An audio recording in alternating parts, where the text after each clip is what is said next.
Hola, muy buenos días, al menos a quienes están en estas latitudes.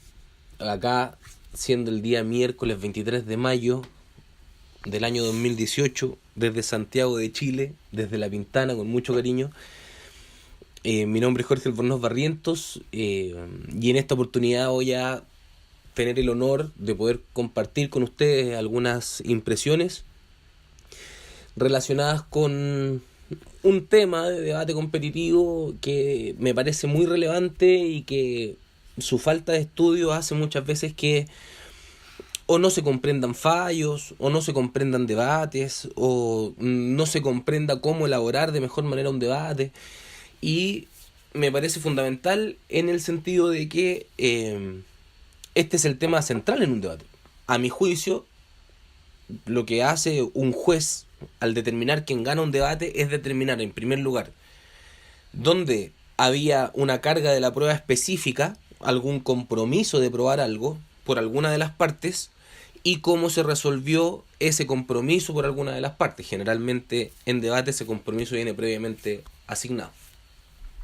Así que gracias en primer lugar a todos quienes están dando el tiempo de escuchar estas palabras. Gracias a Antonio Fabregat por invitarme a ser parte de las capacitaciones del VP Summer de este año. Para mí es un honor, siempre ha sido un honor y un orgullo poder compartir con todos mis amigos españoles en este caso y de todos los lugares que nos vean, y que revisen este tutorial y que hayamos podido compartir en debate, o que revisen nuestros materiales, o que nos podamos conocer en el futuro. Muchas gracias a todos por estar viendo esto. Habiendo realizado este saludo, que por supuesto Antonio puede cortar en cualquier momento si es que sí lo dispone al momento de editar el video, pero queda realizado, ¿verdad? Con mucho cariño. Vamos ahora entonces a comenzar con el estudio en particular de definiciones y carga de la prueba en debate competitivo, ¿verdad? Mi nombre es Jorge Albornoz Barrientos, director académico de Debate, SPA, ¿verdad? Sociedad por Acciones. Debate es un asesor técnico educativo. Respecto de mi formación, ahí aparece, no vamos a perder más tiempo en eso, ¿verdad? Pero a grandes rasgos soy profesor de debate y de argumentación. Prolegómenos. Para entender la estructura de este tutorial, tenemos que tener una visión en particular del debate, ¿verdad? Porque cuando nosotros hablamos de carga de la prueba, entendiéndola, como vamos a ver después, como algo fundamental al momento de determinar quién resulta ganador, vencedor, o qué postura se impone por sobre la otra, o se mantiene de mejor manera sobre la otra en un debate, nosotros tenemos que entender qué es un debate. Y para eso lo vamos a diferenciar desde ya del discurso público, ¿verdad? Del arte, del buen hablar y de dirigirse a audiencias de distintas características, ¿verdad? Está muy bien. Una competencia fundamental, sobre todo en el siglo XXI, la capacidad de elaborar y exponer y evaluar discursos públicos. Fundamental. De todas formas, a pesar de que sea fundamental, ¿verdad? Y que sea parte importante de lo que aprende un debatiente, el discurso público no es debate. No necesariamente es debate. ¿Puede transformarse el discurso público en debate? Claro. ¿Puede transformarse una competencia de discurso público mediante alguna estructura para generar alguna disputa argumentativa? Claro que se puede hacer, pero en términos generales, cuando hablamos de debate, hablamos de algo distinto, ¿verdad? Hablamos de la forma de resolver una disputa finalmente. En este caso, yo estoy recurriendo a la obra de los profesores Van Emeren y Grotendorst, y por eso es que extraje, ¿verdad? Presenté aquí algunas citas, como por ejemplo las que dicen que el enfoque pragmadialéctico se enfoca en la resolución de diferencias de opinión por medio de un discurso argumentativo, ¿verdad? Y un texto argumentativo es el nombre que damos a aquella parte del discurso argumentativo en la cual se busca concretamente la resolución de una diferencia. ¿Por qué lo dejamos tan claro y es tan enfático en esta parte de introducción para entender el presente tutorial? Porque si nosotros pensamos que vamos a ir a un debate y nos va a ir muy bien o vamos a ganar el debate solamente elaborando un bonito discurso, eso no va a pasar. Al menos si el juez, ¿verdad?, se fundamenta su teoría en una estructura argumentativa que, al menos que yo conozca, desde siempre se ha basado en la disputa argumentativa, en el intercambio de opinión. Entonces usted, si va y habla muy bien, pero no dice lo que tiene que decir de manera mínima, probablemente no pueda ganar en un debate. Y ahí se explica, por ejemplo, que de pronto grandes oradores, que por el solo hecho de pararse en el escenario y decir las primeras palabras, ya tiene a todo el público cautivado, ¿verdad?, con los pelos de punta, pero que no gane un debate, porque está muy bien, dependiendo de la rúbrica del debate, eso va a tener puntaje, pero no es lo fundamental, ¿verdad? Siguiendo con la obra de Van Emeren, en la presente obra, dicen los profesores, se considera que un texto argumentativo es la completa constelación de enunciados, que pueden ser orales o escritos, que han sido representados en defensa de un punto de vista, ¿verdad?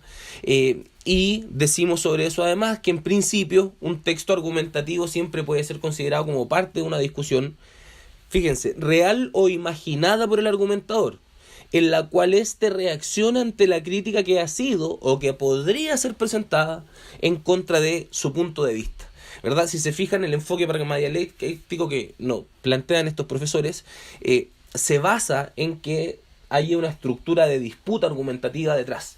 De tal forma, si esto es así, ¿verdad?, va a haber una tesis en un debate que va a ser el punto de vista principal a probar. Por ejemplo, pensemos en este caso en la bancada afirmativa, que tiene la postura afirmativa de la tesis y entonces tiene un punto de vista principal a probar, el cual se compromete a probar. Eso es su carga probatoria, ¿verdad? La bancada afirmativa dice, luego de definir, vamos a ver luego las definiciones, yo voy a probar esto. Si lo pruebo, gano el debate. Ahora, podría parecer raro esto, pero da lo mismo un poco si argumentó muy bien o si argumentó muy mal, porque ganará el debate si es que no fue refutada su argumentación. Es decir, si sus argumentos pasan, si usted probó lo que dijo que iba a probar, lo probó a medias, poquito, pero la contraparte no hizo nada, tendría que ganar. La afirmativa, por supuesto. Ahora, por el contrario, si no lo prueba, aun cuando la afirmativa haya argumentado muy muy bien, o si argumentó muy mal, significa que fue refutado, ¿verdad? Fue refutado. Entonces, en el primer caso, da lo mismo cómo argumentó la afirmativa. Si no fue refutado, probó su punto, pasó, ganó el debate. En el segundo caso, por muy bien que haya argumentado, si fue refutado, ¿verdad?, de todas formas no pudo probar su punto de vista principal y por tanto no podría ganar el debate. Ahí quien gana el debate, en este caso, sería la bancada, por ejemplo, en contra, en la medida de que haya realizado un buen rol al punto de poder, por ejemplo, refutar argumentos muy bien realizados, muy bien elaborados. De tal forma que, dicho de otra forma, si A más B, entonces punto de vista, es decir, si mi primer argumento o las razones de mi argumento se relacionan, o en una estructura coordinada mis argumentos se relacionan de tal forma que puedo probar el punto de vista, entonces tendría que haber ganado el debate. El trabajo de la contraria será que yo no lo gane. Luego entonces, como ejemplo, tenemos un punto de vista o tesis: se debe permitir el matrimonio homosexual. Punto de vista A: debe respetarse la igualdad de las personas. Y entonces yo digo que si es verdad que debe respetarse la igualdad de las personas, y es verdad que, por ejemplo, prohibir el matrimonio homosexual es una discriminación arbitraria, entonces habré probado, ¿verdad?, sí, que no debe discriminarse a una persona por su sexo, finalmente, o por ninguna de las categorías, ¿verdad?, ni por su orientación sexual, ni por su género. Y entonces debería permitirse. Y entonces yo, para aprobar este punto A, respecto a que debe respetarse la igualdad, y que por tanto debe modificarse o permitirse el matrimonio homosexual, digo que en primer lugar está permitido el matrimonio homosexual heterosexual, ¿verdad? Personas heterosexuales pueden casarse, perdón. Por otra parte, homosexuales y heterosexuales son iguales, ¿verdad? Si todos sabemos que es verdad que está permitido el matrimonio homosexual y sabemos que homosexuales y heterosexuales son iguales, entonces prohibir el matrimonio homosexual pareciera ser una discriminación arbitraria, ¿verdad? Porque están prohibiendo a alguien que es igual a otro lo que el otro sí tiene permitido. En ese sentido, como decíamos, y reiteramos la cita que agregábamos al principio, el enfoque pragmadialéctico se enfoca en la resolución de diferencias de opinión por medio del discurso argumentativo. ¿verdad? Por tanto, una buena argumentación, como veíamos con anterioridad, no es suficiente para ganar el debate. Dependerá de la estructura argumentativa que se utilizó, de la disputa que se generó, en función de la carga probatoria que la parte, o que una de las partes, o que ambas partes asumieron que iban a lograr, y en función de eso se resolverá quién gana, con independencia de la calidad. Hay muy buenos debates y hay muy malos debates, y en todos existen ganadores, por ejemplo, en debate competitivo, que es el ámbito en el cual nos estamos desempeñando. Entonces, para plantear un ejemplo sobre esto, vemos que, y acá estoy recurriendo a un cuadrito maravilloso que elaboraron nuestros amigos de Habla y nuestras amigas de Habla en Perú. Después va a aparecer el loguito de ellas. Por ejemplo, en el torneo VP Summer, ¿verdad? Ronda X, juez, cualquiera, moción cualquiera. Parte la bancada afirmativa y plantea un punto de vista. Y dice, voy a aprobar ese punto de vista. La contraparte que vendrá a decir, no, ¿sabe qué? No, lo voy a negar. No le creo que lo que usted dice sea cierto. Y ahí entonces, si es verdad mi argumento, va a ser falso, o voy a haber refutado su argumento, o al menos en la parte que plantea que su argumento es mejor que el mío. Entonces, como los puntos de vista no son solamente una afirmación, sino que tiene un montón de razones, en general lo que se hace, lo que se espera de eso, ¿verdad?, es que la contraparte venga a negar las razones del punto de vista de la contraria. No solamente, ¿verdad?, como a la afirmativa no le basta con elaborar una afirmación gratuita, a la contraria tampoco le basta elaborar una afirmación gratuita para refutar absolutamente nada. Y entonces, más o menos así se va generando el debate, porque viene la contraria, ¿verdad? Por ejemplo, el primer ministro, luego viene el líder de oposición, y lo primero que hace es refutar lo que planteó la afirmativa, pero además elabora nueva argumentación. Y esa nueva argumentación, el viceprimer ministro luego va a encargarse de refutar aquellas razones, y probablemente realice una especie de extensión o un nuevo argumento, ¿verdad?, que luego tendrá que ser refutado en los otros casos. Y así entonces, un argumento que partió en la Cámara, por ejemplo, alta de gobierno, el primer punto de vista va siendo refutado, defendido, reconstruido hasta el final del debate.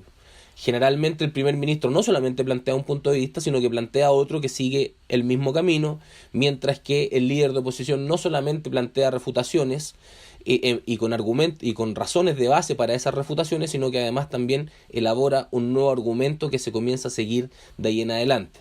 De esa forma entonces un debate termina siendo algo más o menos así, en el cual los jueces se dan dando cuenta cuáles fueron en este caso las refutaciones del argumento anterior, el no A, ¿verdad? Cuando la afirmativa plantea el punto de vista A, la contraria plantea el punto de vista no A, y no a 1, no a 2, no a 3, basado en ciertas razones que luego son refutadas por la bancada afirmativa.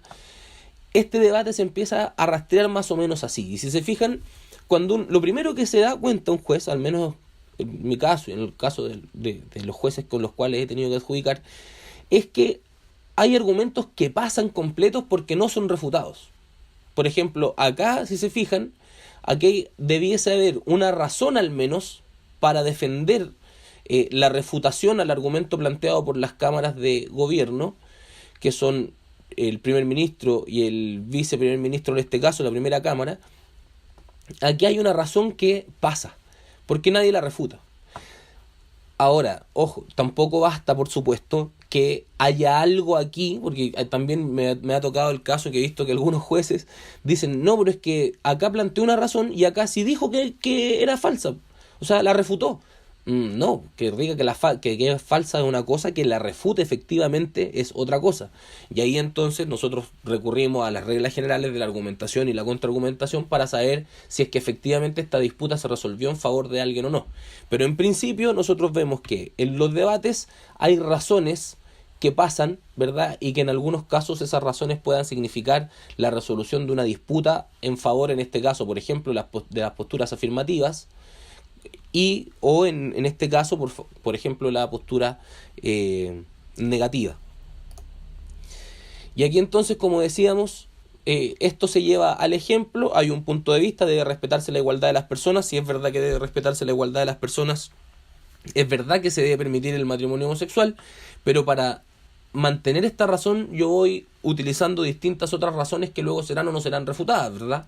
En cuanto a la aceptabilidad de las premisas o en cuanto a la lógica o validez de la conclusión.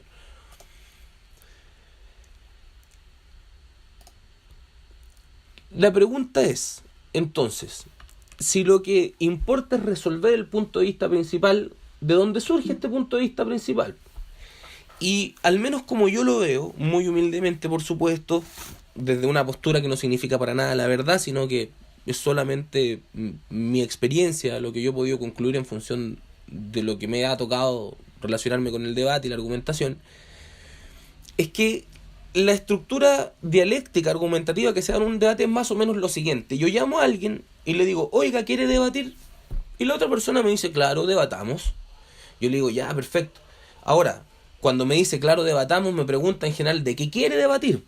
Y yo, ¿verdad?, que soy el que lo invita a debatir, le digo, mire, debatamos de algo, de X, ¿verdad? Debatamos sobre el matrimonio homosexual.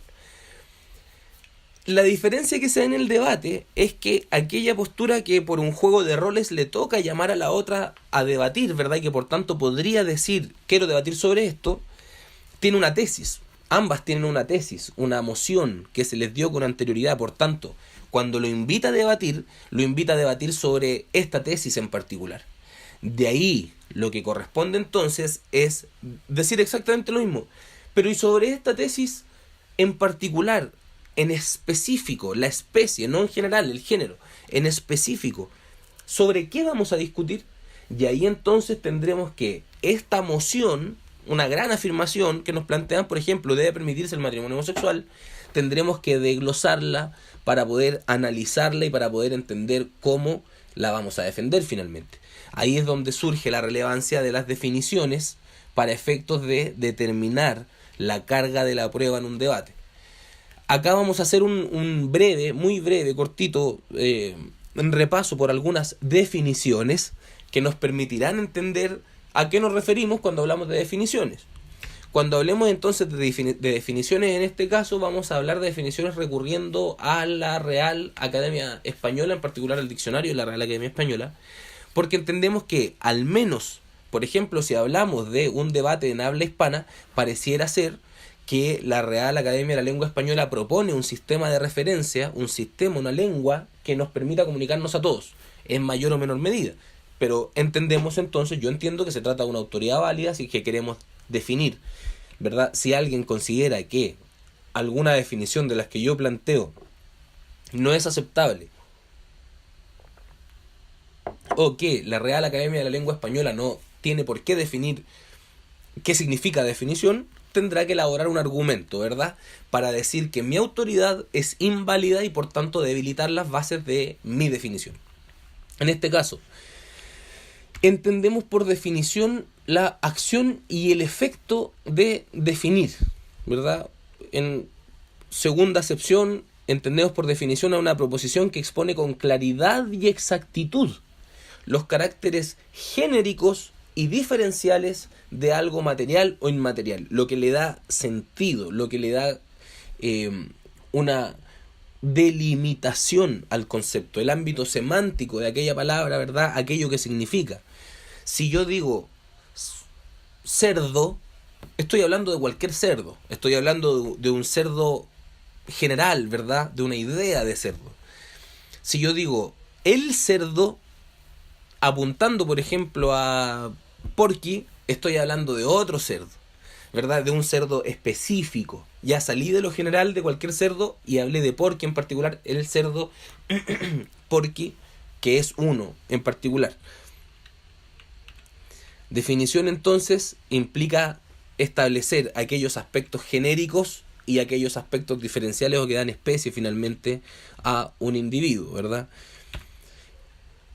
En función entonces de eso, buscamos definir también en la Real Academia de la Lengua Española, y dice fijar con claridad, exactitud y precisión el significado de una palabra o la naturaleza de una persona o cosa, ¿verdad? Un significado de una palabra o la naturaleza de una persona o cosa.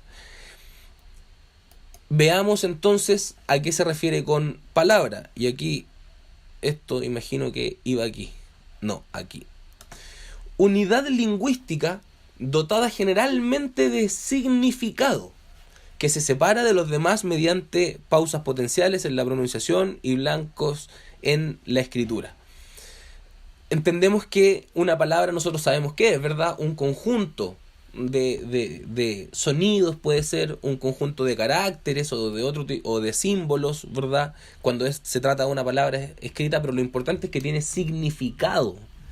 Ahora, yo me pregunto, ¿qué significa que la palabra tenga significado?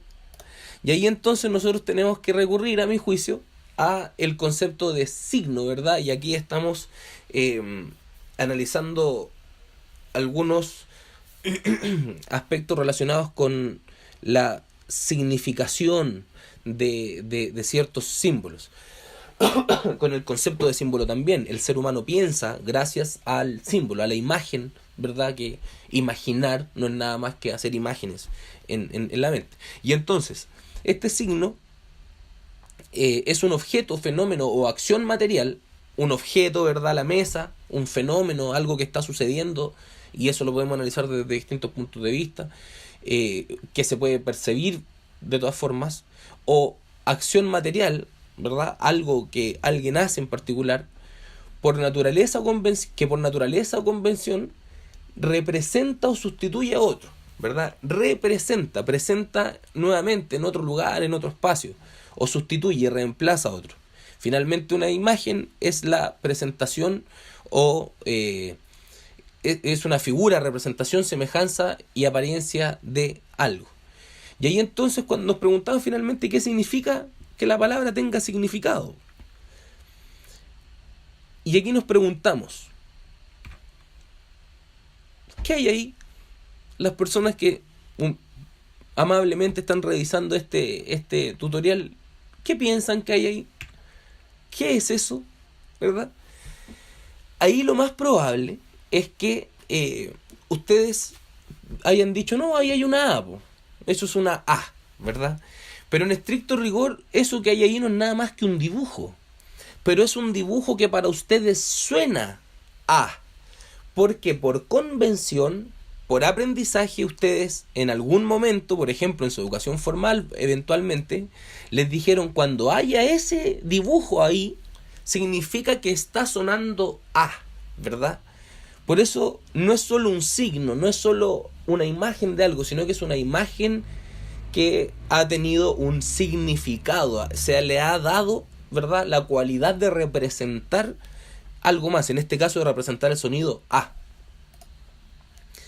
Y entonces, como decíamos, un símbolo es un elemento o un objeto material que por convención o asociación se considera representativo, ¿verdad?, de una entidad, de una idea, de una cierta condición. Por ejemplo, la bandera es un símbolo de la patria, la bandera es un símbolo de la paz, etc. Por su parte, el lenguaje es un conjunto de sonidos articulados con que la persona manifiesta lo que piensa o siente, y digo la persona a propósito, ¿verdad? No solamente para diferenciar hombre o mujer, que no me parece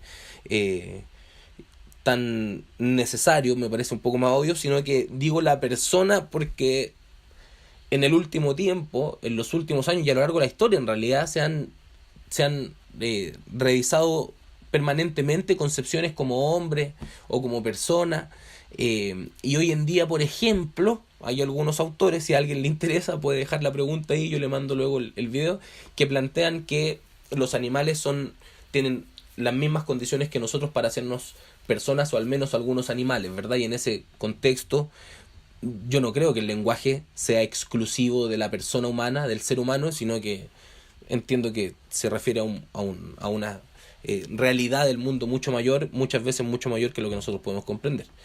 Y entonces, por lengua, ¿verdad?, determinamos un sistema de comunicación verbal y casi siempre escrito propio de una comunidad humana, ¿verdad? El lenguaje es una estructura que permite comunicar. La lengua es una estructura propia de una comunidad en específico que permite comunicar, o un sistema lingüístico cuyos hablantes reconocen modelos de una buena expresión. Dicho de otra forma, entonces, ¿verdad? Cuando nosotros venimos a debatir, lo que hacemos es llamar a otro para que debata conmigo sobre ciertas ideas, que son ideas que finalmente van chocando entre ellas, se van intercambiando y van generando nuevas ideas. Y esas nuevas ideas, en la medida de que van generando otras ideas, van abriendo mundos de pensamiento, de percepción, de comprensión de la realidad.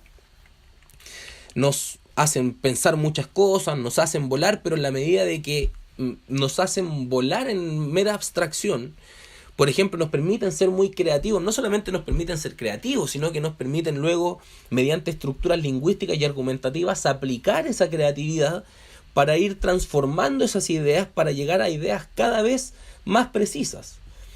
Esa es la virtud del debate, ¿verdad? De que nos permite, a mi juicio, llegar a ideas que son cada vez más precisas, que son fundamentales para nuestra sociedad, que van a permitir solucionar problemas, que van a permitir generar cambios. Y entonces, como yo no soy telepático, como yo no me puedo comunicar a distancia, necesito ciertas palabras, ciertos símbolos que representen a estas ideas para que yo pueda hacer chocar mis ideas con las suyas. De eso hablamos cuando hablamos de definición, de eso hablamos, a mi juicio, cuando hablamos de debate. Y es por eso que es fundamental definir, delimitar, poner fin, poner límite a aquel campo semántico, a aquella parte del mundo a la cual nosotros nos vamos a referir y que vamos a capturar de la mejor manera posible dentro de nuestras palabras, que a su vez chocarán con las palabras de otros. Por eso es importante la definición, por eso es importante la identificación de la carga de la prueba. Por eso es importante, por supuesto, que se defina en debate competitivo, y así lo han reconocido los reglamentos de competencias de debate desde hace mucho, ¿verdad? Porque es un tema relevante la definición. Para leer solamente algunos aspectos del reglamento Semude sobre la definición, dice que debe delimitar los asuntos del debate, ¿verdad? No hablar de cualquier cosa, sino que hablar de lo que va a hablar el otro y de un tema en particular, todos juntos, mirándolo a la vez, pudiendo nutrirnos todos del otro. El primer ministro debe presentar la definición al comienzo de su discurso, en el que dice: oiga, quiero debatir con usted, venga, que le voy a proponer debatir sobre esto, ¿verdad? La definición debe tener un vínculo claro y lógico con la moción, en el sentido de que una persona razonable promedio así lo entienda. No será autocomprobatoria, es decir, que no sea tautológica, que no esté la respuesta del debate en la propia definición. No establecer un momento particular, y esto es muy importante porque cada vez que nosotros discutimos sobre la realidad, por ejemplo, tenemos que discutir sobre un espacio y un tiempo. Eso es, a grandes rasgos, lo que nosotros conocemos fenoménicamente como la realidad. Y entonces, si yo establezco un momento particular de manera arbitraria, estoy complicando la discusión, porque resulta que para todos parece obvio que lo que se pensaba sobre la realidad en cuanto a las diferencias hombre o mujer, desde aquí para el resto de la humanidad hacia atrás, digamos, han sido bien distintas a lo que nosotros probablemente consideramos hoy en día como mujer y hombre, ¿verdad? Dos personas exactamente iguales, con exactamente las mismas facultades. Pero si yo lo hubiese establecido, por ejemplo, el debate, voy a discutir con algo relacionado con feminismo, y lo hubiese establecido en el 500 antes de Cristo, probablemente estaría modificando el asunto a discutir, y probablemente estaría también perjudicando a una de las bancadas. Lo mismo con un lugar en forma injusta. Nosotros cuando hablamos de un debate, por ejemplo, se ha escrito sobre esto, se ha pensado, se ha analizado, se ha expuesto en algunos campeonatos mundiales. No se debe establecer un lugar de forma injusta. Pareciera ser que el lugar en el cual a secas nos plantea un debate es el lugar más común para todos nosotros. Ahora, eso lo digo yo, digamos. Que eso lo digan luego los oradores son cosas distintas. Y yo, como juez, tengo que depender siempre del principio de pasividad, dependiendo entonces de lo que digan los oradores del debate. Y aquí entonces llegamos a un asunto complejo, porque si definir es dar un significado preciso y exacto a una moción, yo me pregunto ¿cuándo la moción llegó a ser así de precisa y exacta? Porque podríamos definirla eternamente, porque esa definición se define de palabras, y esas palabras vienen de otras palabras, y podríamos definir eternamente. ¿Hay algún espíritu de la moción? el reglamento, por ejemplo, de SEMUDE, que no sé si vaya a cambiar o no, al menos en esta parte, plantea que la moción debe ser redactada sin ambigüedades. Perfecto, ¿verdad? Esa es una instrucción para quienes redactamos mociones. La moción debe reflejar que el Campeonato Mundial Universitario de Debate en Español es un torneo internacional. Y eso es lo que les decía adelante. Probablemente, si yo vengo, ¿verdad?, de un pueblito en un lugar del sur de Chile y llego luego a una comunidad internacional a debatir con los principios o los valores o la cultura de mi pueblito, probablemente no me sirva, porque tendré que elaborar definiciones que sean generales, ¿verdad? Si ahora va a ser el mundial en Chile pronto, yo créanme que yo podría hablar con un dialecto en particular, un sociolecto en particular chileno que se llama Coba, ¿verdad? Y ustedes no me entenderían absolutamente nada. Por supuesto no voy a ir a debatir hacia el CEMUDE, al Campeonato Mundial Universitario de Debate en Español. Para debatir con mis amigos me sirve, para debatir con mis alumnos incluso también me sirve, pero no en un torneo internacional. Y ahí entonces hablábamos del lugar y el tiempo. Entonces, luego, los oradores deben debatir la moción de acuerdo con el espíritu de la moción y del torneo. Y ahí, por ejemplo, en algún momento se han generado algunas problemáticas cuando nosotros hemos estado adjudicando ciertos torneos, porque algunas veces han venido algunos equipos y nos han dicho, es que sabe que ellos se alejaron del espíritu de la moción. Como se alejaron del espíritu de la moción, tiene que decir que perdieron y no dejarnos cuartos a nosotros, sino que dejar los cuartos a ellos, ¿verdad? Bien, yo no puedo hacer eso. No puedo hacer eso porque el encargado de hacer eso no soy yo, sino que son ellos en el debate. Y no bastará con decir que rehuyen o que escapan del espíritu de la moción, sino que en primer lugar tendrán que identificar cuál es un espíritu de la moción. Arriba teníamos ciertos antecedentes para eso, en un contexto internacional, ¿verdad? Por ejemplo, si estamos hablando de un campeonato mundial de debate. Eso me ha llevado a pensar que el espíritu de la moción, si bien suena muy lindo y se entiende que el organizador del torneo quiere que yo debata un tema en particular, yo creo que en la medida de que el juez no puede considerarlo de manera de oficio, digamos, porque a mi juicio el juez no puede hacer eso, en la medida de que tiene que actuar según el principio de estricta pasividad, esperando que las partes, o que en este caso los debatientes, sean quienes generen las disputas argumentativas, salvo ciertas excepciones, ¿verdad? Entonces, o el espíritu no existe, o para mí como adjudicador es irrelevante, en la medida de que no puedo decir que un equipo quedó cuarto o primero porque siguió o no siguió el espíritu de la moción, en la medida de que ni siquiera yo conozco el espíritu de la moción. Yo me enteré de la moción 15 minutos antes, igual que ustedes, antes de empezar el debate. Y entonces ahí uno se pregunta cuándo la definición es precisa y exacta. Y ahí entonces sabemos que el principio básico es que lo deciden las partes. Y el mismo reglamento plantea, ¿verdad?, que el líder de oposición puede impugnar la definición sin norma, o sea, si viola alguna de las cláusulas normadas más arriba, ¿verdad?, lo que ya leíamos. Y que si es así, el líder de oposición debe presentar una definición alternativa a la del primer ministro, porque también a veces pasa que llegan y me dicen, ¿sabe que esa definición es muy mala, así que no tenemos que aceptarla? Pero no hemos definido nada más, así que ¿qué nos va a quedar seguir debatiendo sobre eso, ¿verdad? Para evitar eso, y entonces que la recusación o la refutación de los argumentos que se dan para mantener una definición sean efectivos, luego hay que proponer una definición real.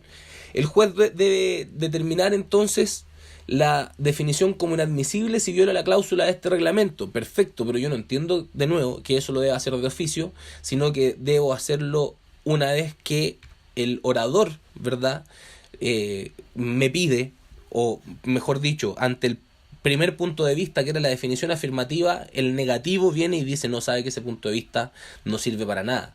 El propio reglamento plantea que el responsable de establecer que la definición inadmisible es de la responsabilidad, de establecer que la definición es inadmisible es de los oradores que afirman que la definición es inadmisible, no es del juez, por supuesto. Entonces, ¿qué importa sobre eso? Aquí hay algunas otras reglas que pueden definir también, que pueden profundizar un poco luego. Entonces, ¿qué pasa eso? Si la definición es inadmisible, la oposición debe presentar una definición alternativa que debería ser aceptada por el juez siempre que no sea admisible. Es decir, la afirmativa me dijo la definición es esta, la contraparte me dijo la definición no es esa por una razón determinada, no solo porque no, ¿verdad? Y en función de eso entonces va a proponer una nueva definición sobre la cual se debata. Eventualmente diga, ¿sabe qué? Yo probé que no A, y entonces voy a proponer una nueva definición que sea no B, o sea, que sea B, perdón. Y vamos a comenzar a discutir sobre eso.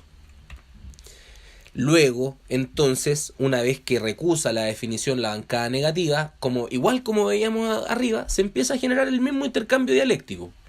Viene la bancada afirmativa de nuevo, por ejemplo, y si le recusaron la definición, ¿puede redefinir? Por supuesto que puede, tiene que seguir discutiendo, puede seguir discutiendo el punto de vista.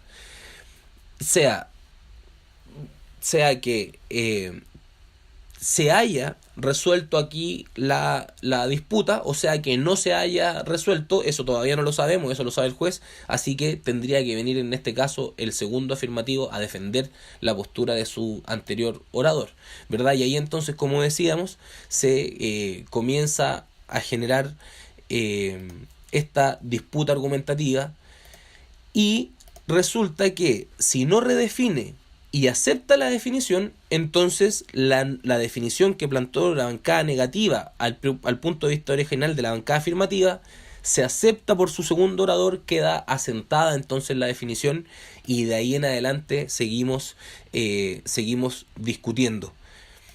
Y entonces, en función de eso, la estructura es exactamente la misma que la de cualquier debate, ¿verdad? Después nos damos cuenta de que esa es la estructura y que por tanto esta línea de oradores pueden ser hasta 8, que son los 8 que participan. ¿Puede llegar el látigo defendiendo la definición? Por supuesto que puede llegar el látigo defendiendo la definición, si es que es un punto que sigue en disputa hasta el momento y que no es agregar materia nueva, si es el látigo de oposición.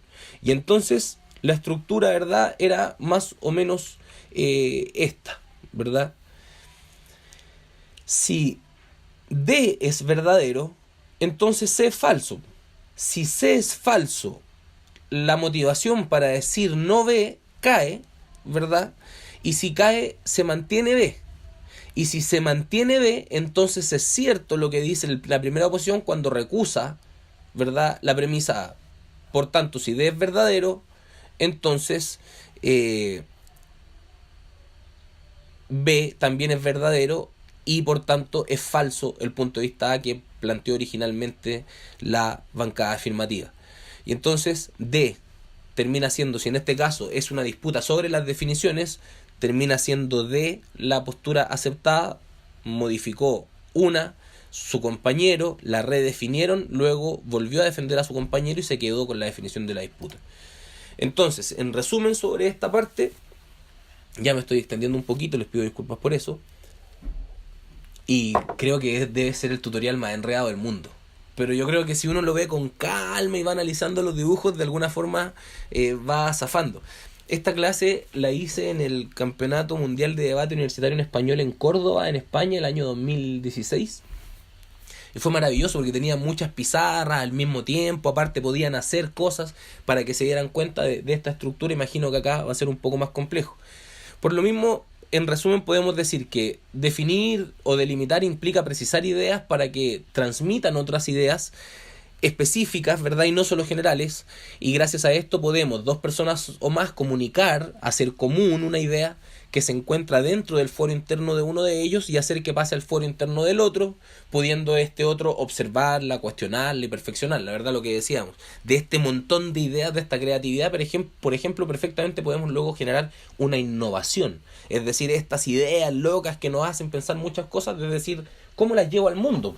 ¿Cómo aplico esta estructura para que en el mundo me sirva para solucionar un problema? Y eso ya es entonces innovación. Las definiciones se realizan mediante un lenguaje lo más ampliamente aceptado y comprensible posible. Existen causales de recusación de la definición, y cuando una definición es inapropiada, el equipo contrario puede recusarla. De hecho, en estricto rigor debería. Si lo hace, el juez resolverá las disputas argumentativas que se generen siguiendo la estructura de cualquier flujo argumentativo, lo que ya veíamos con anterioridad. La definición finalmente es la primera argumentación y contraargumentación, cuando hay disputa sobre eso, que se realiza en un debate. Aquí pueden googlear algún poquito de material de apoyo: Manual Básico del Debatiente, Mar Adentro, de México.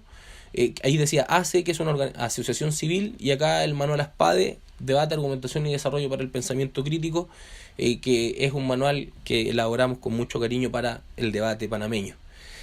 Entonces, ¿a qué nos referimos con carga de la prueba? A aquello que debemos probar para ganar el debate. ¿De qué depende? De nuestras definiciones.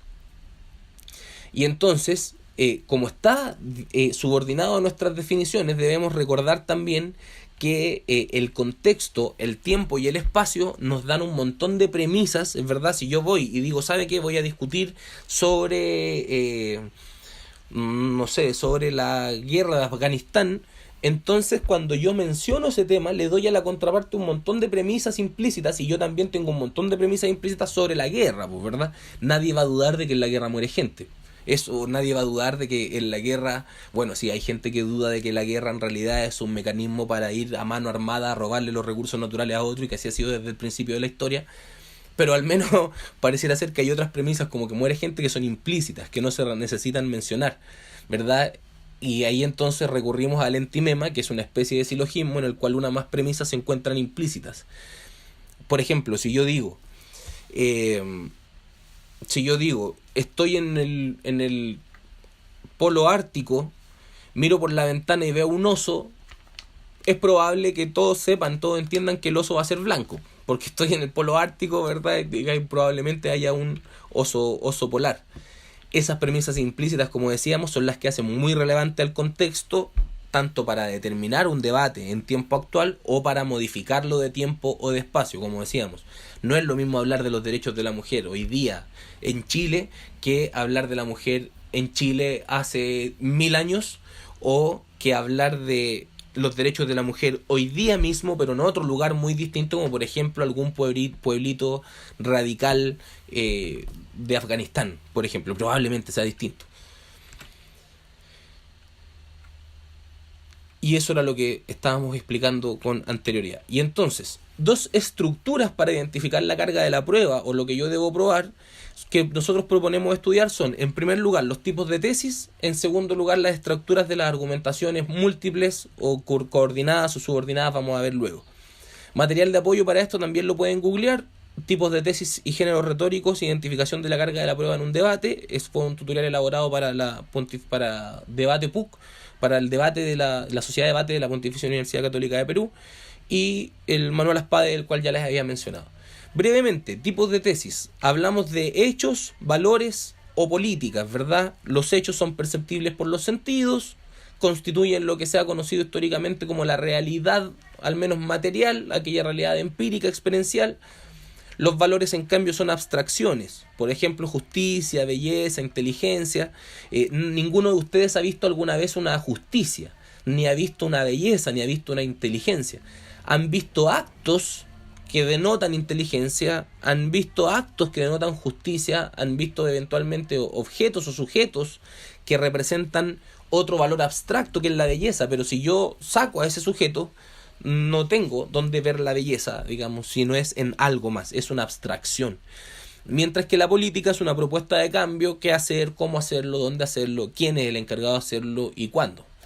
Y ahí, si se fijan, dos de las preguntas tienen que ver con el tiempo y con el espacio, ¿verdad? Si yo digo que voy a modificar toda la estructura jurídica de mi país de aquí a mañana, probablemente la contraparte se burle de mí en mi cara y pierda el debate, ¿verdad? Y entonces, estas tesis, entonces, estos tipos de argumentación, de nuevo, hay un tutorial aparte completo solo de esto, pero me interesa destacar acá que en el ámbito de la tesis, de hecho, lo que debería privilegiarse sería, perdón por hacer eso, soy súper pavo, debiese ser la investigación, mientras que en esa investigación nos permite llegar a conocer la realidad. Si es perceptible por los sentidos, eventualmente sea mucho mejor hacerlo mediante un método que nos permita comunicarnos con otros, como el método científico, por ejemplo. A eso yo siempre propongo que las tesis de hecho sean tesis, por ejemplo, preparadas con mucha antelación, para que haya investigación y se hable efectivamente de cómo son los hechos. Ahora, el valor, como yo no conozco una belleza, una justicia, una inteligencia, tengo que decir, ¿sabe qué? Tal cosa es justa. O mejor dicho, repartir mis recursos entre los más pobres es justo. Yo creo que eso es así, ese es un criterio. Yo vi que o que Abigail estaba repartiendo sus recursos con los más pobres y yo dije, Abigail es justa, ese es un acto justo.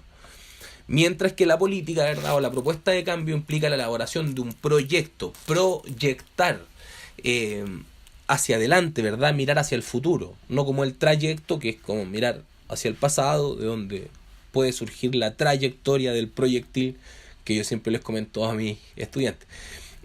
Finalmente, la investigación entonces busca identificar un status quo. Por ejemplo, ya llevándolo de nuevo al ámbito del debate, esto es así. Ante esto yo voy a, en base a un valor y en base a ciertos criterios, voy a argumentar que existe un problema determinado, y una vez que haya demostrado que existe un problema, elaboraré un proyecto para solucionar el problema. ¿A qué vamos con esto y por qué es relevante acá? Porque si yo quiero discutir sobre un hecho, esto es así o esto fue así, la verdad es que me va a parecer muy poco relevante si es que va directamente enfocado a eso que yo estoy diciendo, que usted me diga, es que no debería ser así porque es injusto. No, pero si yo no estoy diciendo si es justo, injusto, bonito, feo, malo, bueno, yo estoy diciendo que esto es así. Por tanto, nos vamos a remitir, en este caso, a discutir sobre esto, y para aumentar nuestra eficiencia, la mayoría de nuestros argumentos van a apuntar a eso. Ahora, si la tesis es de valor, ¿verdad?, es decir, este hecho que nosotros conocemos es injusto, es feo, es malo, ahí surge un problema, ¿verdad? La tesis de valor es la que genera el problema. En metodología de la investigación pueden por ahí encontrar algunas definiciones que dicen que un problema, por ejemplo, en un problema de investigación, es la diferencia entre mi ideal, el ideal, la abstracción, y los hechos particulares, ¿verdad? Y entonces, ¿cómo soluciono ese problema? Luego implicará un proyecto. ¿Qué implica esto? Que luego, cuando yo estoy defendiendo una tesis de política, tengo que saber demostrar que voy a elaborar una política, un proyecto, que voy a inyectar recursos para solucionar un problema. Y ahí puede venir la contraparte perfectamente, decir, ¿sabe que yo no le concedo que esto sea un problema? Pruébeme usted primero que sea un problema. Le concedo que la política es muy buena, me gusta mucho, pero primero pruebe que hay un problema. Si no logra probar que hay un problema, entonces todos sus recursos no están justificados. Ahora, si usted dice que hay un problema, también yo le puedo exigir perfectamente que pruebe el hecho. Si usted me dice que existe la pobreza en el mundo y que eso es un problema, yo digo, sí, si existe, es un problema, pero pruébeme que existe. Dependiendo del reglamento, va a existir hechos públicos y notorios, por ejemplo, que podrán hacer que yo no tenga que probar ciertos elementos, pero obvio siempre son aspectos generalmente controvertidos. Lo relevante de todo esto, a mi juicio, es que mientras nosotros lo practicamos en debate y somos muy felices practicándolos, desarrollamos metacognición al conocer el status quo, la realidad, investigarla, pero también al analizarla, cuestionarla, explicarla, aplicarla, aplicar los principios que obtenemos de mirarla, etc. A su vez desarrollamos pensamiento crítico porque estamos obligados a problematizar cada vez que queremos proponer una solución, y además solucionamos problemas generando innovación, como decíamos, no solo creatividad, sino que además innovación para solucionar problemas en específico.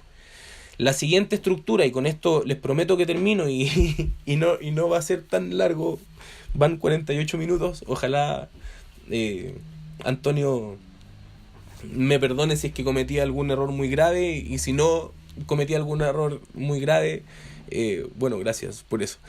Estructuras argumentativas que resta analizar. Bueno, podríamos, según el mismo texto que citábamos de Van Emeren, creo que no agregué la bibliografía, un error terrible, pero es particular, argumentación, comunicación y falacias de los profesores Franz Van Emeren y Rob Grotendorf, una perspectiva pragmadialéctica, la segunda edición en Chile, y en este caso es de Editorial Universidad Católica de Chile. Ese es el libro que estoy utilizando, al cual me referí en este momento, sin perjuicio de que, obviamente, el marco teórico al cual me refiero lo han tratado muchos otros autores, y en otras obras así lo hemos hecho notar. Bien, y entonces este mismo profesor habla de argumentaciones únicas o argumentaciones múltiples o argumentaciones finalmente compuestas, ¿verdad? Y estas argumentaciones compuestas son coordinadas, subordinadas y podríamos decir a mi juicio que mixtas. Nos vamos a concentrar en esta. Una argumentación única, un argumento prueba un punto. Una argumentación múltiple, muchos argumentos prueban muchos puntos, o más de dos en estricto rigor. O dos o más argumentos prueban dos o más puntos respectivamente. Argumentación coordinada.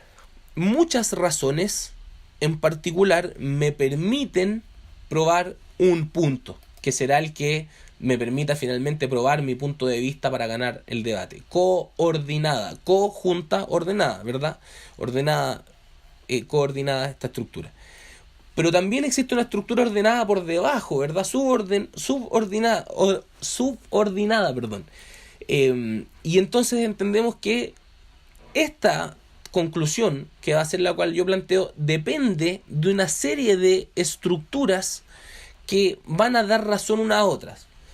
De tal forma, por ejemplo, en este caso yo a mis alumnos les pongo el siguiente ejemplo. Les digo, debemos dejar de enviar alimento y abrigo a Siria porque el alimento y abrigo a Siria mata personas. Y me dicen, no, pues profesor, ¿cómo se le ocurre? No, ¿cómo va a matar personas el alimento y las frazadas si no matan frazadas? Y ahí entonces decimos que sí, porque los convoyes enviados con ayuda generalmente son asaltados y robados por ISIS, por ejemplo. Esto lo hice hace algunos años, este ejemplo. Mantenerse y financiar, y eso les permite a ISIS mantenerse y financiarse mediante la venta de estos elementos. Eso les permite continuar la guerra y comprar armamentos. Con eso y por tanto secuestrarán y asesinarán a más civiles porque tendrán, gracias a la ayuda humanitaria, más pertrechos para poder continuar con su lucha, ¿verdad? Esa es una estructura subordinada. ¿Cuál es la diferencia? Si yo elimino una razón acá, siguen habiendo otras razones que están defendiendo mi argumento. Luego, la contraparte revisará si es suficiente o no, luego de haber refutado mi argumentación coordinada, si es suficiente o no para poder defender mi punto de vista. En la estructura subordinada, en cambio, cualquiera de las estructuras que sea eliminada rompe la cadena y, por tanto, hace que perdamos la conexión entre la afirmación y la conclusión. Finalmente, creo que podemos hablar de una estructura de argumentación mixta porque esta estructura subordinada que da con mayor fuerza a determinados puntos de vista puede también estar subordinada para dar mayor fuerza a uno de los eslabones débiles coordinada para dar mayor fuerza a uno de los eslabones débiles de esta estructura subordinada, ¿verdad? Si yo sé, por ejemplo, en mi argumentación que probablemente me refuten eso, puedo desde antes pensar en razones para defender aquella refutación que realice la contraparte y entonces ahí estamos hablando de una estructura mixta. En resumen, ¿verdad? Para determinar o para sintetizar esta segunda parte, a mi juicio, las definiciones son la estructura básica en un debate desde la cual dependen todas las otras argumentaciones y por tanto es entendible que si usted cambia la definición, muchas de las otras argumentaciones sean irrelevantes porque nos estamos refiriendo a otra cosa. Eso es fundamental comprenderlo cuando nosotros vamos a enfrentarnos en un debate competitivo con alguien. Finalmente, y como resumen, definir, delimitar implica precisar ideas para que transmitan otras ideas específicas, como decíamos, relativas a la especie y no solo al género, no solo generales. Gracias a esto, las dos personas o más podemos comunicar, hacer común una idea, ¿verdad?, que se encuentra dentro del foro interno de una de las personas en el acto comunicativo y hacer que pase al foro interno del otro o la otra, pudiendo observarla, cuestionarla y perfeccionarla, la idea. Las definiciones en debate se realizan mediante una lengua lo más ampliamente aceptada y comprensible posible, aceptada y comprensible posible. Existen causales de recusación a las definiciones y cuando una definición es inapropiada, el equipo contrario puede recusarla. Si lo hace, el juez resolverá las disputas argumentativas que se generen siguiendo la estructura de cualquier flujo argumentativo. Y además, podemos decir que las definiciones implican una estructura subordinada, ¿verdad?, de la cual dependen todos los otros argumentos y por eso es relevante que aquella disputa argumentativa que se tenga sobre la definición se resuelva con mucha atención, porque si se cambia esa definición, entonces toda la estructura de la argumentación puede variar y eso puede hacer que o el debate no se entienda absolutamente para nada, o que sea un pésimo debate, o que no podamos desempeñar nuestro rol de la mejor manera posible. Y cuando hablo de desempeñar nuestro rol, hablo de debatientes, pero también hablo del juez. Si el juez no logra identificar las disputas principales, entonces uno se pregunta quién ganó, quién perdió el debate. Ahora, por supuesto, hay algunos casos donde existen ciertas rúbricas, que estas rúbricas nos van diciendo para cada torneo qué es lo mejor o lo inadecuado, digamos, para ganar el debate. Y en particular a mí me interesa mucho esa área, porque estas rúbricas pueden determinar cómo puede ser un torneo, cómo debe ser un torneo en función directamente de las habilidades que quiera desarrollar. Es decir, si yo quiero desarrollar habilidades de investigación, por supuesto que puedo elaborar una rúbrica de investigación sobre las fuentes que utilizan las partes sobre un tema o una tesis o una moción que les dieron hace una semana, por ejemplo. Si yo quiero desarrollar, en cambio, debate filosófico, ¿verdad? Me parece probable que quiera elaborar tesis de valor sobre abstracciones, sobre contextualizaciones que nosotros no las vemos directamente, sino que debemos recurrir a ellas mediante la palabra, mediante el lenguaje y estas ideas que chocan unas a otras para llevarnos a vericuetos intrincados del pensamiento, ¿verdad? Que nos van a permitir llegar a rincones chiquititos, ¿verdad? Eso debiese ser un debate filosófico, creo yo, muy humildemente, no es mi especialidad, por supuesto. Ahora, si lo que queremos es generar un laboratorio de políticas públicas, hagamos un torneo, por ejemplo, de tesis de política, donde cada grupo se comprometa a generar un proyecto mediante una tesis de política que vaya solucionando un problema real a la sociedad, del cual pueda salir, por ejemplo, y generar una ONG que se dedique a hacer eso, o, por ejemplo, yo llegar a mi curso, esto es lo que hacemos en mi curso, por ejemplo, en Pensamiento Crítico en la universidad. Es un curso basado en la metodología de proyectos, así que nosotros llegamos y entonces ellos, mientras empiezan a diseñar una teoría del caso, empiezan paralelamente a diseñar un proyecto en función de ciertas estructuras argumentativas que les permiten solucionar un problema real en la sociedad.